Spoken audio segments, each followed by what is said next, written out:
Welcome to Revive Ministries Podcast. This month marks, the beginning of a new year, 2024. A lot of times there's New Year's resolution. It's kind of cringe of how many times we promise we're going to change or do something new, but also it sparks an idea of maybe tabula rasa, clean slate, the idea that we can start over. Maybe some for some of us this year can mean making a change for bettering our self care, maybe just taking care of ourselves. We do tend to, when I ask a lot of people, at least in the States, how are you? They're always kind of usually saying, oh, I'm so busy. So a lot of times there's only 24 hours in a day, but if we can, implement some self care, it can be helpful. Today we have a new guest. Her name is Mubashra. I'm really bad. Is that right, or how do you say it? It's Mubashra. Mubashra. Yeah. Okay.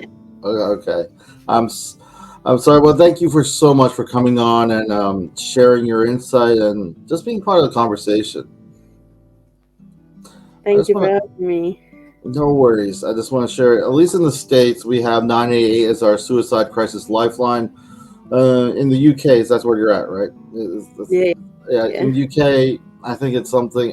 But wherever you are, I do encourage you to find what resources there are. If you are struggling, if you're overwhelmed, I don't reinvent the wheel. Be working in the mental health field, whatever work, whether it's a mosque, whether it's a church, whatever it is, I do encourage you to find people that you can relate to, can ask those three-word question. I need help.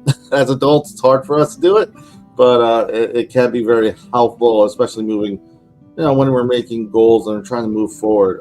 Christine, and not to speak, but a lot of times people say it better than I. So you like to use a quote. It's from Kristen Butler. She said, be a reflection of what you like to receive. If you want love, give love. If you want truth, be truthful. What you give out will always return. It's a good practice. But what comes to mind when you hear this quote? I think it's like when I read this quote, Mm, it's true because so when I think of it in terms of coaching, it's mm, kind of like what you project out is what comes back, and I've played around with that so much. So when I read this, it makes me think of recently what's been happening is um for me it's been mm, less easy, and a lot of stuff that's happened negative is what I thought of, and I'm mm, like, when I predicted that out, it freaking spiraled round back. mm. So I mean, think of that, you can twist it in a positive way as well, that when Yes. you put out positive stuff, it comes Mm-hmm. back. So yeah, it's deep. There's so many layers to it. Yeah, you can always kind of reframe what it means to you. And I do feel that, it does prompt at least the idea of being intentional on your approaches. It's not just, it's just what it is. A lot of times, especially working in the mental health field, I always say personalize, personalize, personalize your situation, your context. I'm depressed. Let's say I'm depressed or I'm sad. The way that may help me will be very different from someone else. Some people will be like, oh, especially culture runs in all different areas. And then they were talking about, in America, there's even some people will say, well, I don't understand why people own guns. Well, gun culture is a real thing in America. A lot of people find it, and to not be sensitive and unaware of that, it can actually do more harm than good. So, in case of someone who's struggling with thoughts of harming themselves, instead of just uprooting and saying, "Hey, why do you have weapons?" Just say, "Hey, do you have a family member? Hey, I just want to make sure you're safe. Let's just see if they can hold on to it for this time period." And also, when it comes to religion and faith, it's being mindful of that. Well, why don't you just go to another mosque? Why don't you go to another church? It's not that easy. It is not that easy, and then a lot of times people don't recognize that. So, I think building new positive habits can seem simple. The idea seems simple, but it's simpler to say than to do. Let's just be honest. A lot of times, it's just one of those things we would. It's kind of what we kind of say during the what do you say? New Year's resolution. Let's resolve this. And a lot of times we put very generic kind of, oh, I want to be healthier. Well, what does that look like? If you're working a lot and you don't have time to even, it takes little steps. And I do find that if you recognize that it's going to be more difficult, it can be more successful, if that makes sense. Because actually you're looking at the problem as is. Anything you want to add? Anything that sparks a thought? I think it depends on your values, like what's important to you. So, like, if you're, for example, like if someone isn't in the right environment, like, and say someone's in a toxic relationship, right?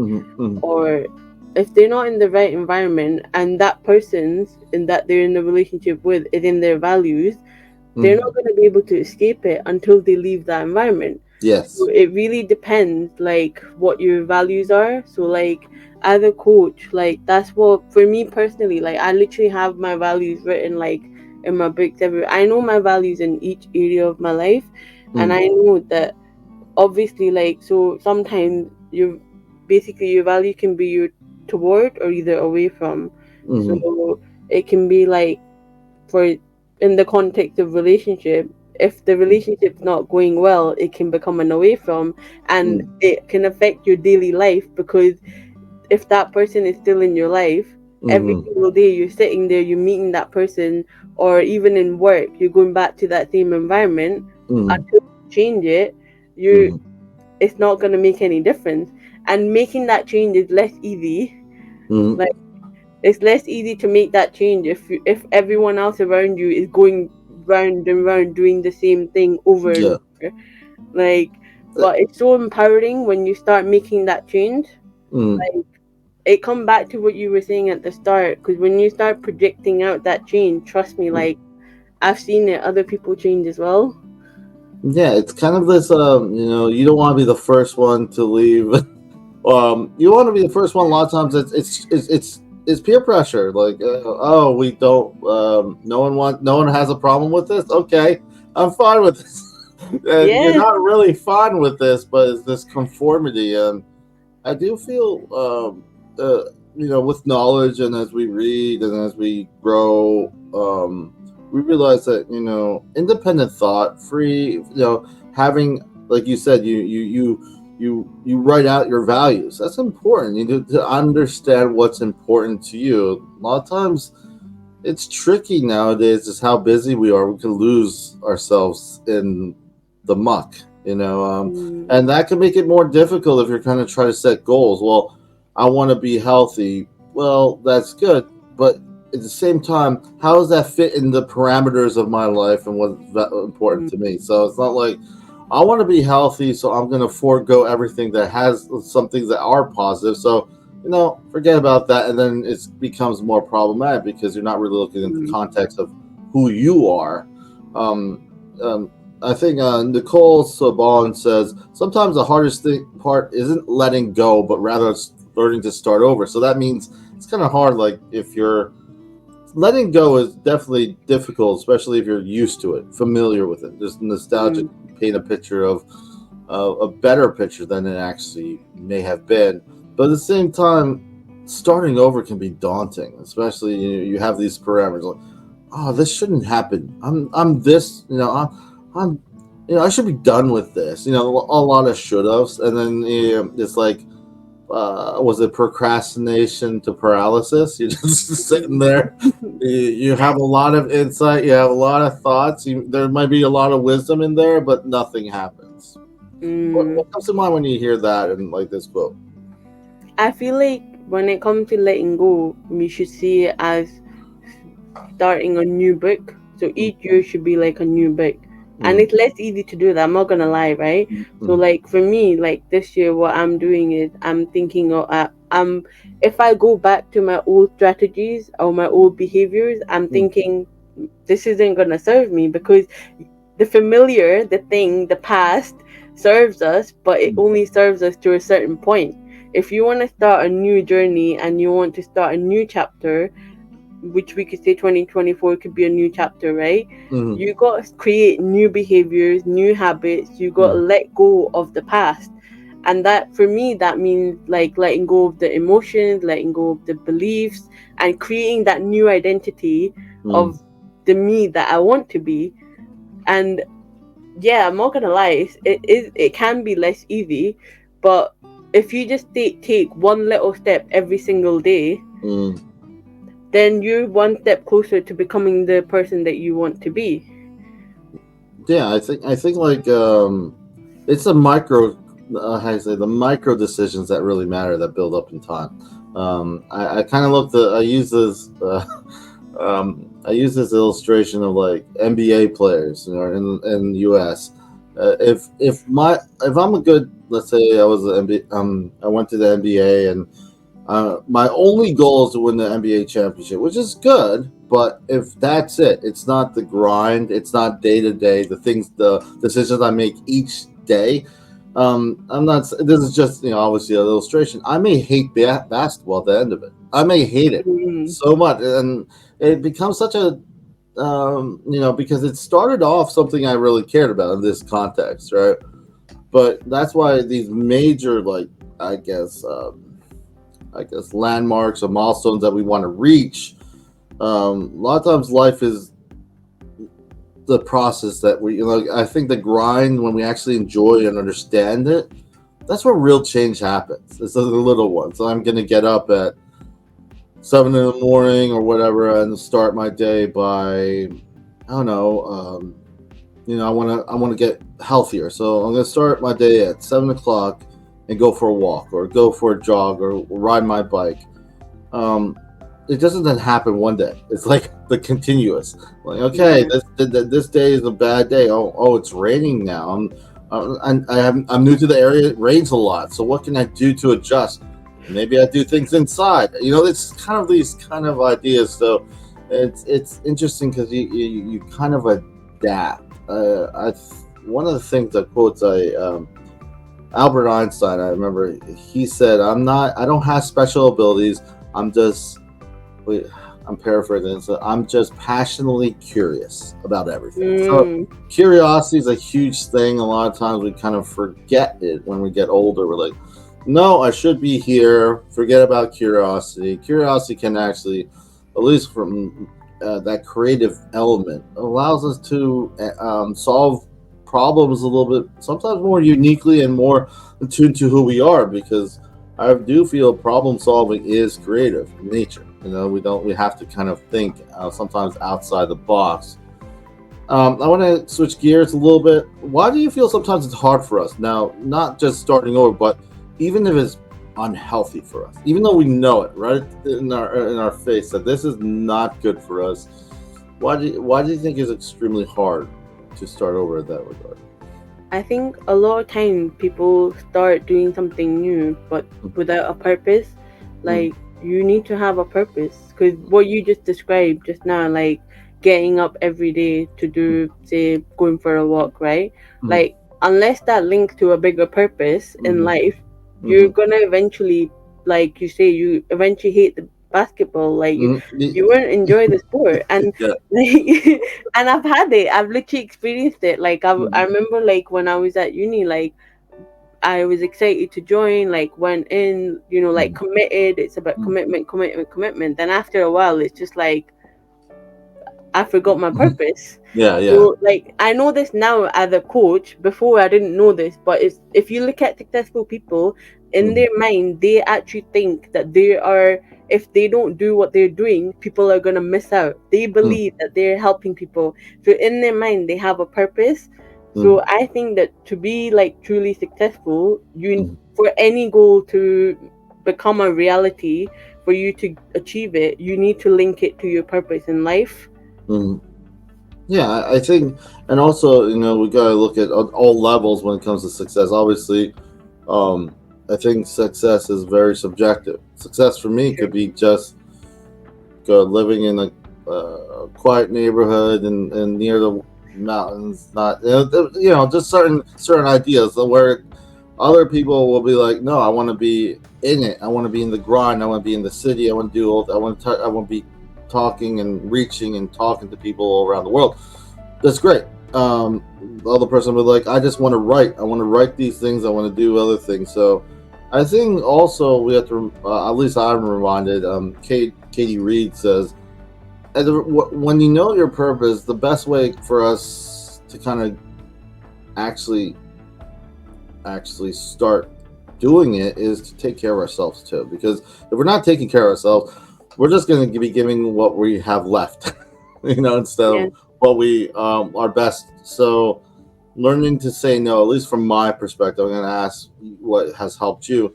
I have to learn to say no and realize that I am human. I'm not superhuman. I know I have limits. I can be very passionate about doing things, but I'm also very human. I used to joke with my wife and say, we're impressive and unimpressive at the same time as humans. It's just kind of a balance. Every day can't be progress. Every day, but at the same time, it's finding that balance that works and having that value that is it. But I do feel like any self-care is better than no self-care because we're all kind of learning all this as we go. What are your thoughts on this quote and anything that we spoke of so far? I think self-care to me means having boundaries. Mm-hmm. So it means like respecting myself first and foremost. Mm-hmm. Because if in little moments in the day, like you don't have any boundaries, eventually it Mm-hmm. leads to that feeling of like closing in and kind of like crumbling, right? Mm-hmm. When you start setting boundaries in each relationship, it literally changes your life because you're putting yourself first. Mm-hmm. And when you put yourself first, it's automatically gonna have a positive influence because whether it's direct or indirect, you're telling yourself, "Look, I prioritize me," and when you help yourself, you automatically people will respect you for that. But a lot of people don't do it. They put themselves last. They're like, "Oh, this person said this. Oh, you know what? I'm just gonna let them say it. Oh, I've got to do this and this for this person and for my family, for my kids."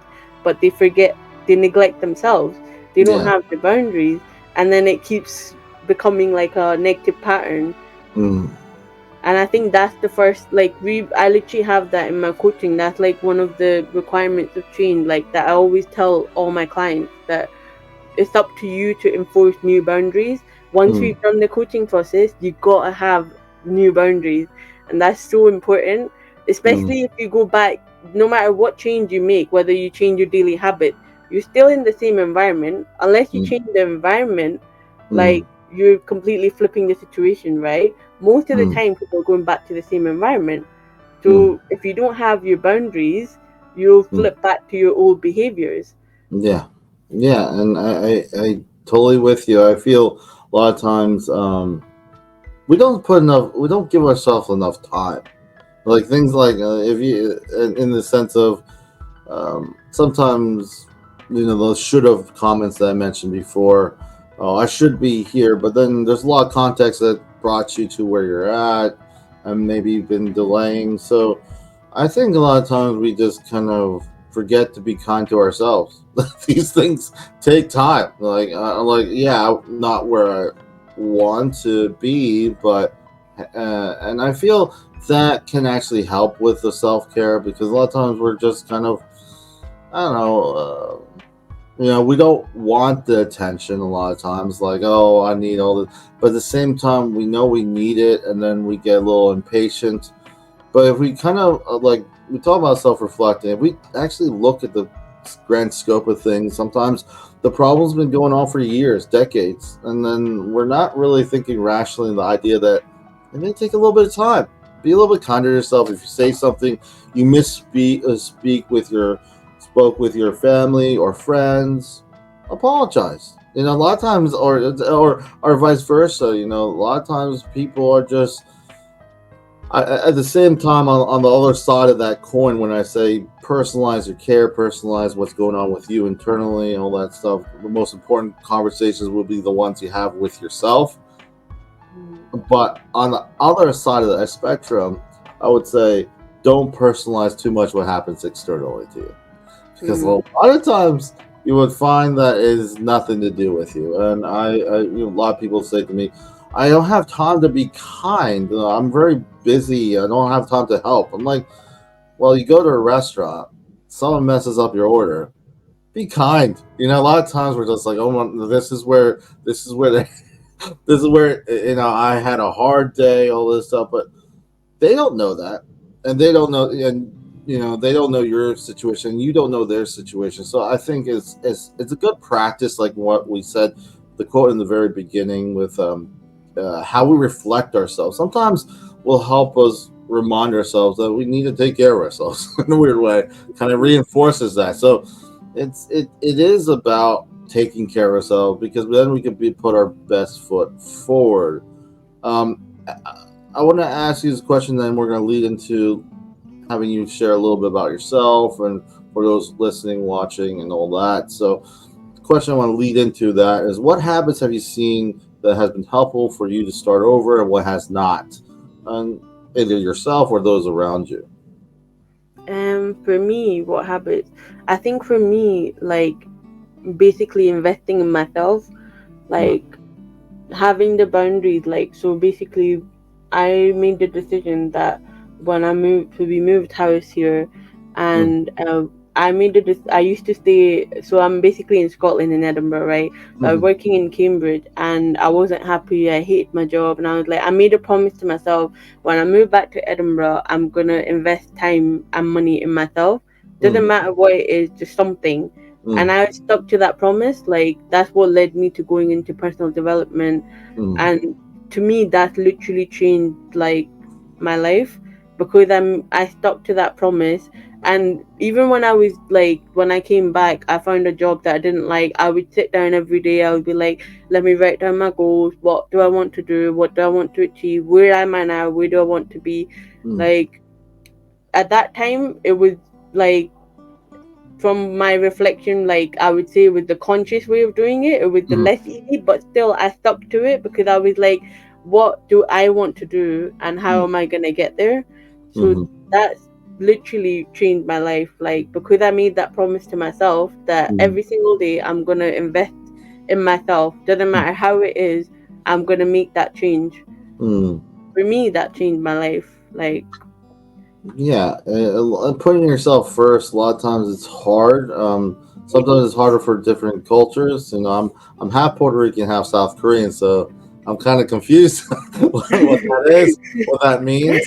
You learn real quick when you're in the States when you have that two different cultures because you're not the same as others. Those are from America who parents are born in America, but at the same time, it does, it can be harder to say, hey, I want to invest in myself.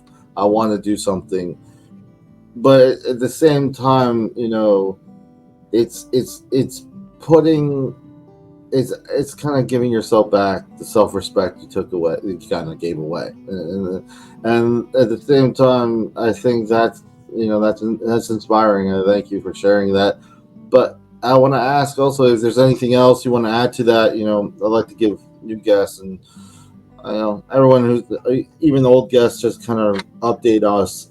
Anything you want to share about your story? The floor is yours. Go ahead. oh, thank you.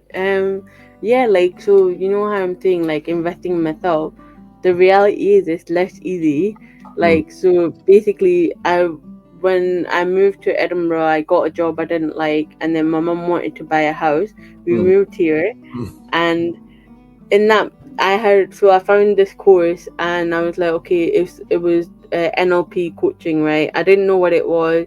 I mm, signed up for the first free 2 days, and then I got into it, set up like the payment plan. And the reality is, me investing in myself was me not telling my mom how much it cost to mm, pay for it, mm, because it was like, oh my god, I have to pay the mortgage. We're gonna get a house. mm. Like it's less easy.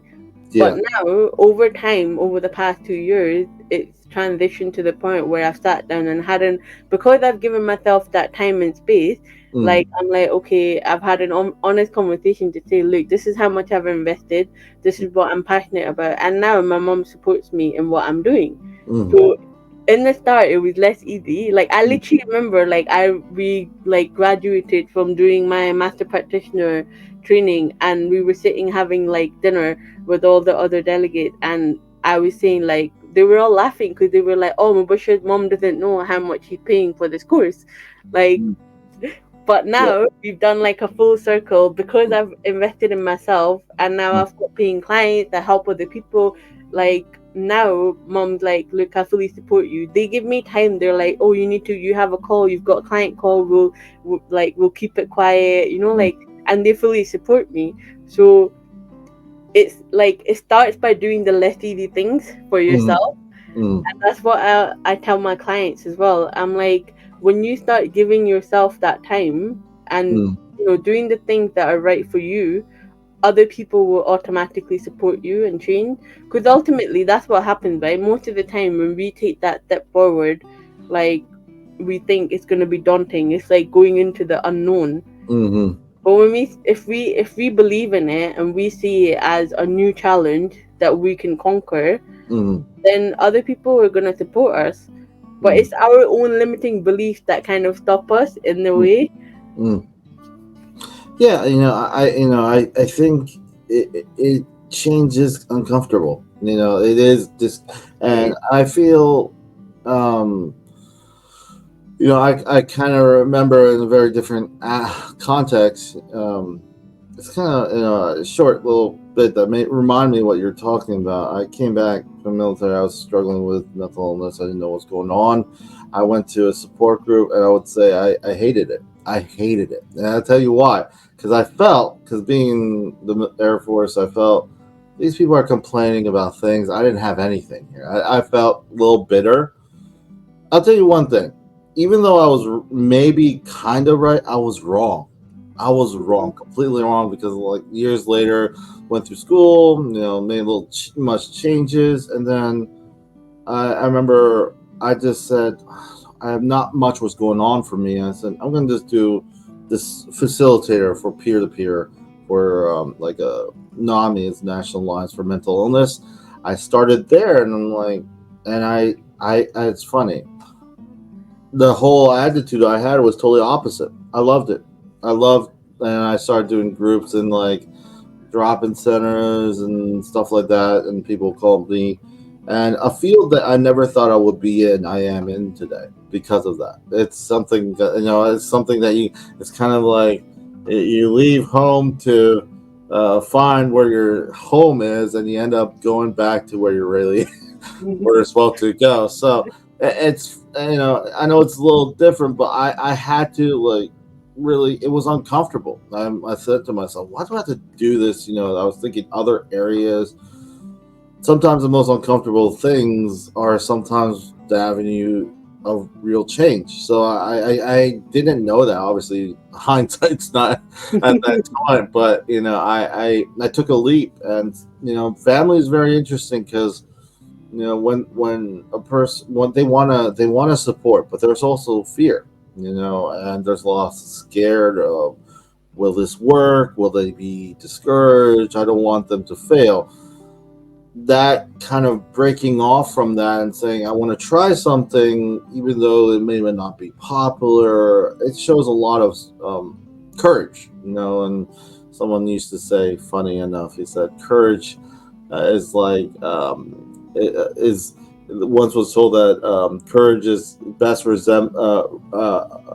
best illustrated as a person being braver 5 minutes longer.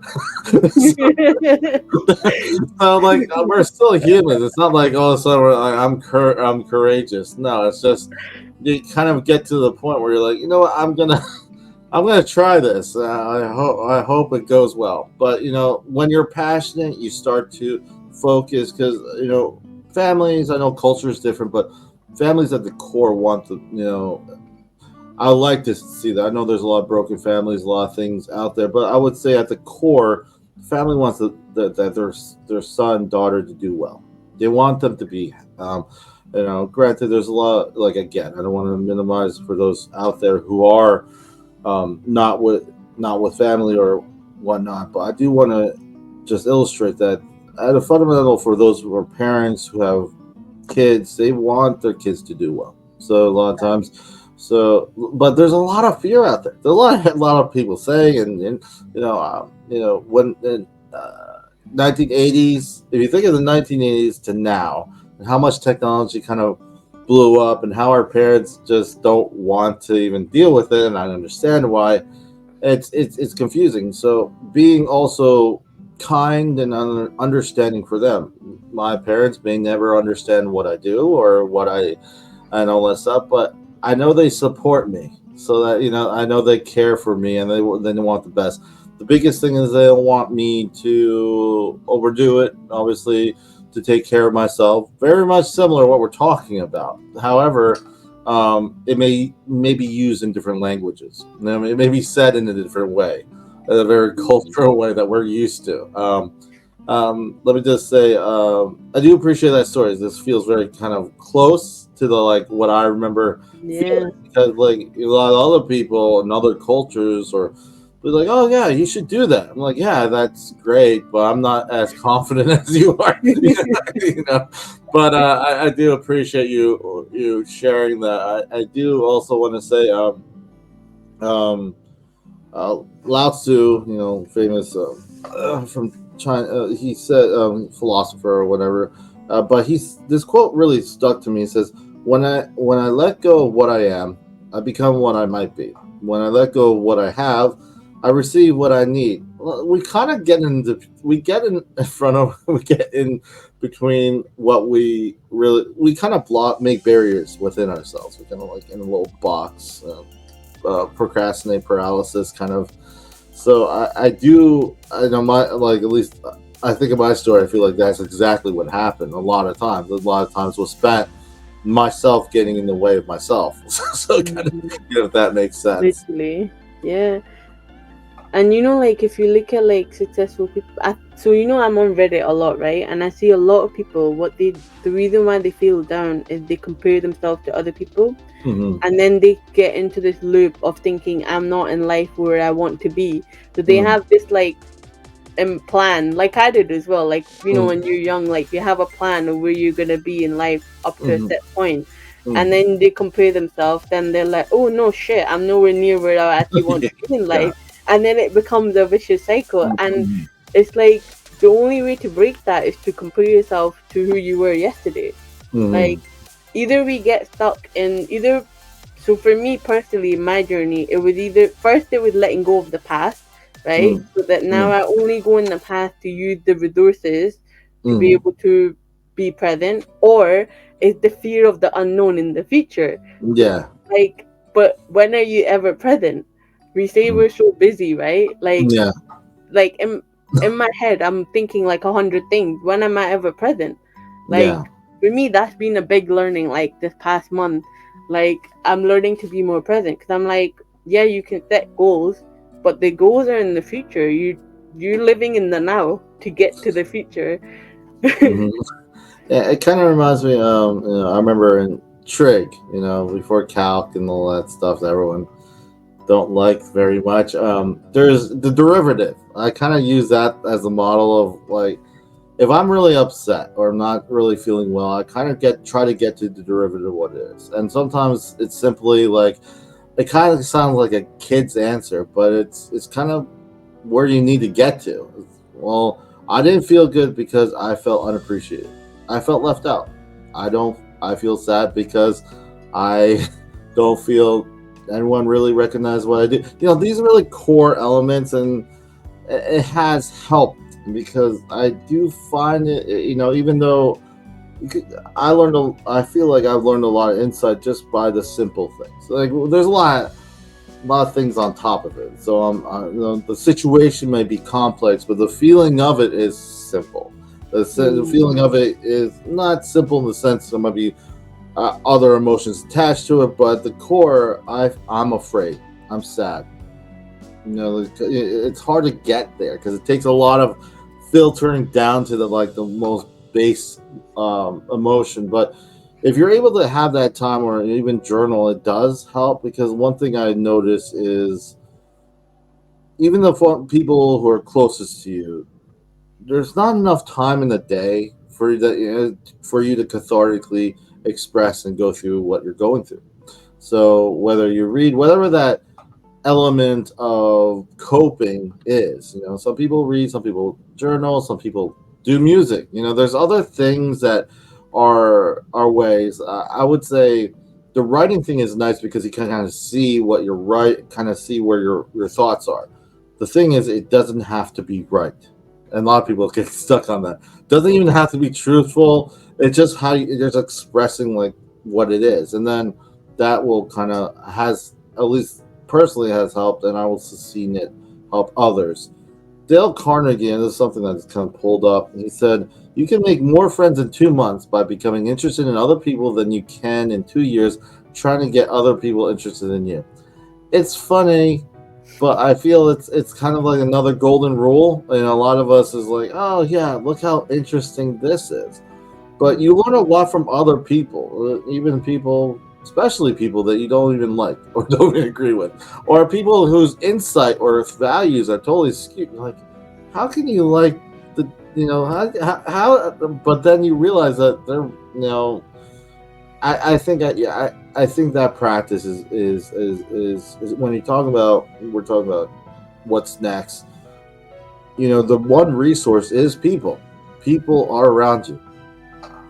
Yep. Some are more in the church setting. I remember one old lady said, "People are either blessings or lessons," and I feel she's right.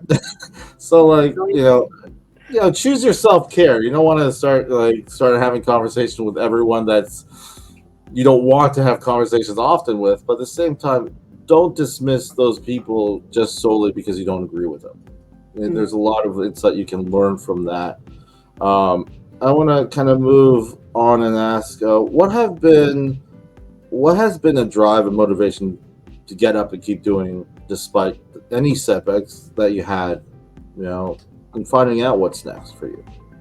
For me, the drive has been like having a purpose. Like my purpose is to help people, and from what drives me is seeing the change. So when I see the change in other people, just from like having a conversation or speaking to them, like within like minutes you see the change, the physiology changes, and for me every time that's like that drives me, like that's my motivation. I practice everything, like everything that I've learned in my coaching journey with NLP, I apply it daily in my life. So I kind of like live and breathe it. I try to live and breathe it. So whenever I see that change, like, or when I see like someone's face, like when I'm like asking them questions and they're looking at the situation from a new perspective, for me that's like a big win, and that always motivates me. I'm like, okay, good, like that person has got a new perspective on the situation, whereas before usually what happens is we make our problem into a box and we kind of like take that box with us. We're like, oh, I'm carrying my problem with me every day. Like it's affecting my mood. Oh, I'm having a crap day. Like, but when you see that shift in the person's face and if like and the physiology changes, oh my god, like it's so worth it. Like that's my motivation, and even seeing it in myself, like because I practice it myself, so I feel the change within me every time. Like I consistently work on myself. Yeah, and I feel you learn along the way, and one thing I've noticed is a lot of times some of the barriers between change is the dualistic approach, the idea that there's only two choices. Sometimes it's a third choice. You think about it for a second. I'm just saying we limit the idea, and like I said, I think problem solving is creative in nature. I want to ask you, what has been the biggest lessons you learned or are learning? I mess up when it comes to discovering what is next. Like, what lessons have you learned along the way for you? For me, I think it's making it your own journey, because no matter what you learn, like doesn't matter where it is, whether it was uni or whether it was like school, it's creating your own journey. Like you said, success can mean different things to different people, right? So like for me, it's just creating my own journey to success and helping other people do the same, whatever that means to them. Because like you're gonna have problems in life no matter what. I believe mm, that, right? Like, mm, but yeah, what we see as problem in the Western society is like nothing compared to what other people are experiencing in the world. yeah, So the way that I see it is that it's like if you can change your perspective and mm, you can to do the work to get what you want instead of kind of sitting with the problem, which mm, you know what, I used to do that. I'm not gonna lie, I've done mm, it. mm, But when you start speaking about it, automatically, a lot of the time we don't speak. We just mm, sit there. We think that, oh, I'm the only one dealing with this. mm, But when you start speaking about it, you realize actually other people have been through the same problem, and mm. that's when we can start a conversation that can lead to something. Yeah, and I think in the model of just having that conversation, maybe with friends and family, but also having that conversation with yourself. You got to start with Yeah, the small conversations to get the bigger ones, but at the same time, be kinder to your how long that takes. That it takes as long as it takes, if that makes sense. exactly. Any final thoughts you want to share as we wrap things up? Um, I would say like just every day work on yourself. Like even if it means just taking like 2 minutes to think about what went well, what didn't go well in Mm, your day. What can I do tomorrow to make it better? Because you always have a choice. Like yeah. if you're alive, you have a choice. Like use the choices that you have to create the life that you want. Thank you so much for coming on. I want to share also that I like proverbs around the world. I find this interesting. There's this one from just to add to our conversation, just for those listening, watching. If you can't live longer, live deeper. I like the Italian proverb, pretty good. Chinese one I like because it says a bird does not sing because it has answers, it sings because it has a song. So I like the idea that we all have a song. I know some people are like I can't sing. You don't want me to sing. And so I think it's nice to see that the nice thing about the model illustration of a song is anyone who knows music is that there's a melody that you might be singing, and then there's people that come in your life that could add harmonies to that song. So it's just kind of nice, the idea. I know it's very artsy, but I do like what the Chinese proverb says in regards to how we view just singing or just the idea of life and how we treat it as a whole. And it's not all about answers. I like that. I like the idea that it doesn't have to be an answer. Sometimes answers are broken up to pieces, and a lot of times when you're dealing or you're maybe reconciling with a friend or family, it takes a couple talks and repeated talks to get to the idea that then some of those things won't have answers, but still valuable, if that makes sense. You know what I mean? So I think that's something to remember. I also want to tell those who are listening, watching, stay updated with Revive Ministries through the various platforms. ReviveMinistriesFL.com is our website.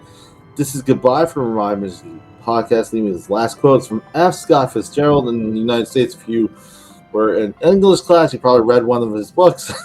But I Yeah. like what he says. It is not merely enough to have the ability to be persistent. You must have the ability to start over.